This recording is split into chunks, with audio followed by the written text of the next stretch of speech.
Step 1. Set the target value first. Step 2. Set up the fast reserve.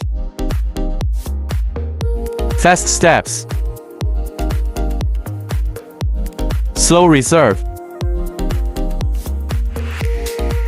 Slow steps.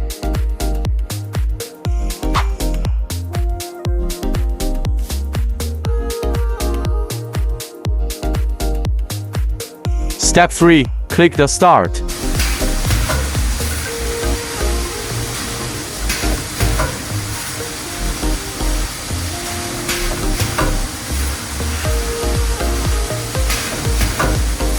Step 4. According to the packing result, adjust and optimize the formula parameters reasonably.